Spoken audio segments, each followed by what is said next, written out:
নবী সাল্লাল্লাহু আলাইহি সাল্লাম আল্লাহর দ্বীনকে পরিপূর্ণরূপে সমাজে পৃথিবীতে রেখে গেছেন। আল্লাহ পাক আয়াত নাযিল করে এটা সার্টিফিকেট দিয়েছেন, আল-ইয়াওমা আকমালতু লাকুম দীনাকুম।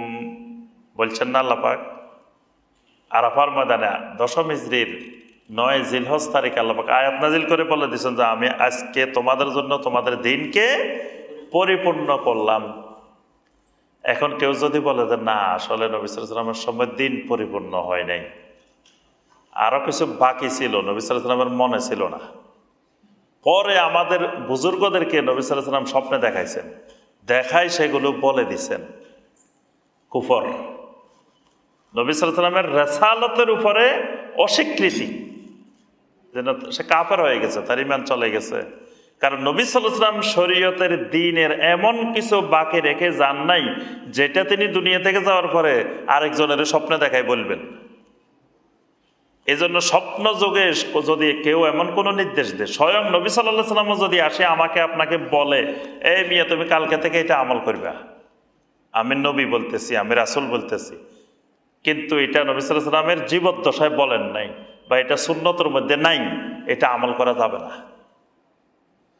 কারণ নবী সাল্লাল্লাহু আলাইহি ওয়াসাল্লাম কিয়ামত পর্যন্ত কাউকে এরকম স্বপ্ন যোগে কোনো আমল করার নির্দেশ দিবেন না।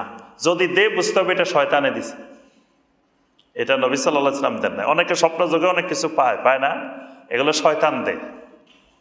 শাইখুল ইসলাম ইমাম ইবনে তাইমিয়া রাহিমাহুল্লাহ বলেছেন, কারো আকীদা যখন বিচ্যুত হয়ে যায়, আকীদার মধ্যে যখন কুফর ঢুকে, শিরক ঢুকে, বেদাত ঢুকে, শয়তান ওই ব্যক্তিকে নিয়ে খেলাধুলা করে, স্বপ্ন যোগে অনেক কিছু দেখায়, আর হে মনে করে কারামত, এটা শয়তানি কারামত, শয়তান দেখায়।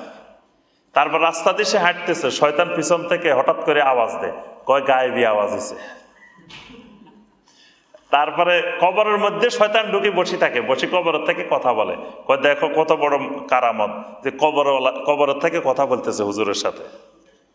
তারপরে শয়তান কবরের থেকে হাতও বাইর করে দেয়।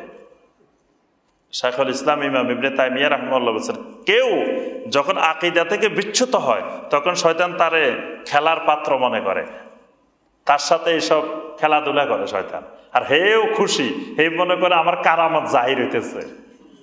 আর শয়তানও খুশি যে তারে আমি জাহান্নামে নেওয়ার রাস্তা সব ক্লিয়ার করতেছি।